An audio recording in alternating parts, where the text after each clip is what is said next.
Hello children, I'm going to teach you the second chapter of history, Socialism in Europe and the Russian Revolution. इस chapter के previous video में मैंने आप लोगों को पढ़ाया था लिबरल, रेडिकल्स, कंजर्वेटिव और सेकंड जो टॉपिक था वो था इंडस्ट्रियलाइजेशन के बाद यूरोप में कौन कौन सी सोशल चेंजेस हुए. So let's start the new topic, the coming of socialism in Europe. मतलब यूरोप में समाजवाद कैसे आ रहा है. By the mid 19th century in Europe, socialism was a well known body of ideas that attract widespread attention. Mid 19 century तक Europe में जो है सोशलिज्म यानी समाजवाद एक जाना माना जो है आइडिया हो गया था और लोगों को अट्रैक्ट कर रहा था और ये फैल भी रहा था. Socialists were against the private property and saw it as the root of all social ills of the time. Socialist लोग जो थे वो प्राइवेट प्रॉपर्टी के खिलाफ थे. उनका मानना था समाज में जितनी भी बुराइयां हैं उनकी जड़ जो है ये प्राइवेट प्रॉपर्टी ही है. तो क्यों वो ऐसा सोचते थे. Individual own the property that gave employment but the property were concern only with the personal gain and not with the welfare of those who made the property productive. Socialist लोगों का मानना था कि इंडिविजुअल लोग जो है वो उनकी अपनी प्रॉपर्टी होती है, वो लोगों को एम्प्लॉयमेंट देते हैं, पर उनका जो मेन एम क्या होता है, पर्सनल गेन यानी अपने प्रॉफिट के बारे में सोचते हैं, not the welfare of those who made the property productive. जो वर्कर्स इस प्रॉपर्टी को प्रोडक्टिव बनाते हैं उनके वेलफेयर के बारे में वो नहीं सोचते हैं. So if society as the whole rather than single individual control property, more attention would be paid to collective social interest. तो उन लोगों का ये मानना था कि अगर जो सिंगल इंडिविजुअल लोगों के कंट्रोल में जो प्रॉपर्टी है, अगर उसकी जगह कलेक्टिव लोगों के हाथों में ये प्रॉपर्टी चली जाएगी तो समाज का ज़्यादा कल्याण होगा. Socialist wanted this change and campaign for it. Socialist जो है इस तरह के चेंज चाहते थे, इसके लिए उन लोगों ने कैंपेनिंग भी स्टार्ट कर दी यानी प्रचार करना शुरू कर दिया समाजवाद का.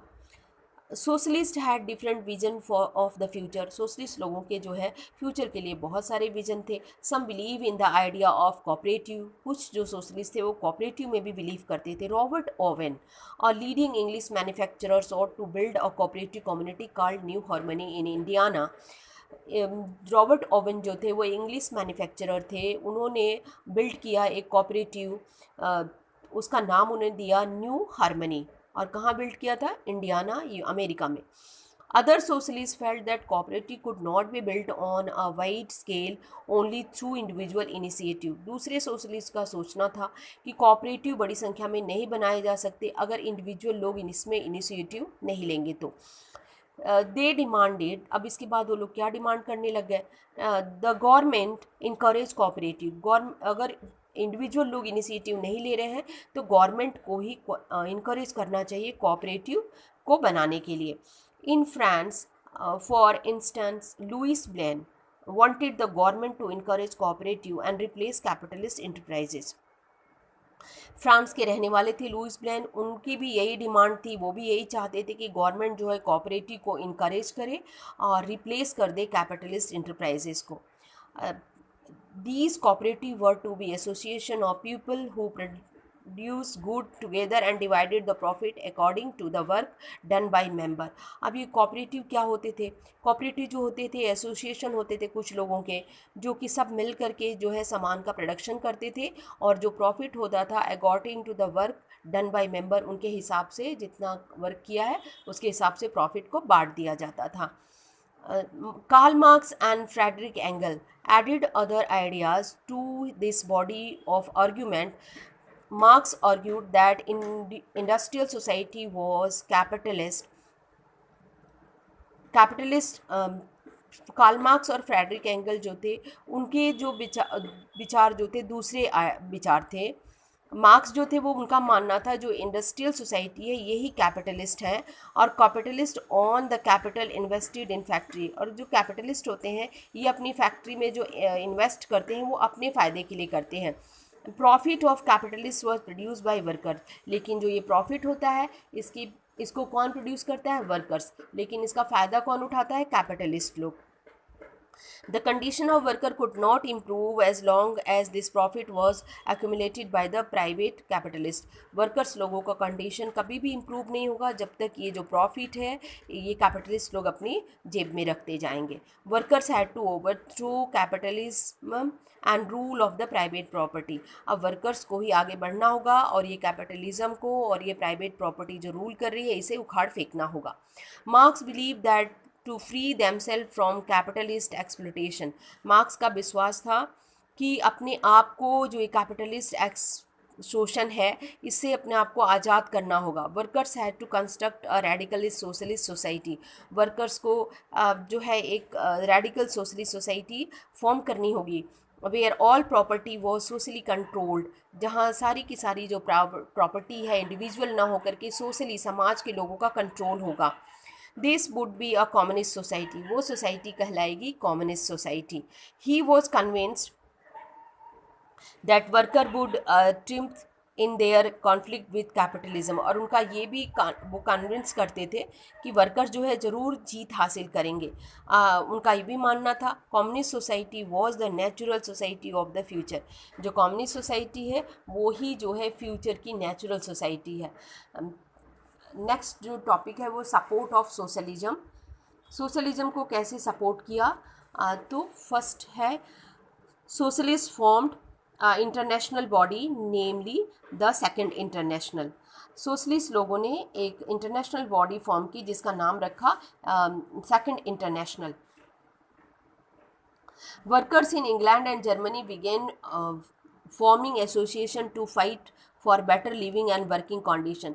जो वर्कर्स थे इंग्लैंड के जर्मनी के उन लोगों ने एसोसिएशन फॉर्म करना स्टार्ट कर दिया. किसके लिए? For the better living and working condition के लिए. They set up fund for help member in time of distress and demanded a reduce of working. उन लोगों ने वर्कर्स लोगों ने फंड भी सेटअप करने जमा करने स्टार्ट कर दिए ताकि वो लोग मेंबर्स की हेल्प कर सकेंगे ख़राब समय में. और उन लोगों ने डिमांड करनी स्टार्ट कर दी कि जो उनका वर्किंग हावर्स है उनको भी कम किया जाए. And right to vote. Workers को जो है वोट देने का राइट भी मिले. In Germany this association work closely with the social democrats party. Germany में जो ये वर्कर एसोसिएशन थे ये सोशलिस्ट डेमोक्रेटिक पार्टी के साथ मिलकर के काम कर रहे थे. क्यों? Help it win parliamentary seat. ताकि इनकी हेल्प से ये सोशलिस्ट डेमोक्रेटिक पार्टी की हेल्प से वो लोग पार्लियामेंट में सीट जीत सकें. By 1905, socialists and trade unions formed a labor party in Britain. 1905 तक आते आते सोशलिस्ट और ट्रेड यूनियन ने मिलकर के एक लेबर पार्टी फॉर्म की ब्रिटेन में and socialist party in France. However, till 1940, socialists never succeeded to forming a government in Europe. 1940 तक जो है ये सोशलिस्ट लोग गवर्नमेंट फॉर्म करने में सक्सेसफुल नहीं रहे और वो चाहते थे कि वो लोग पार्लियामेंट में जाएं, उनकी सीट हासिल हो और वो अपने आइडियाज़ जो है पार्लियामेंट में रख सकें.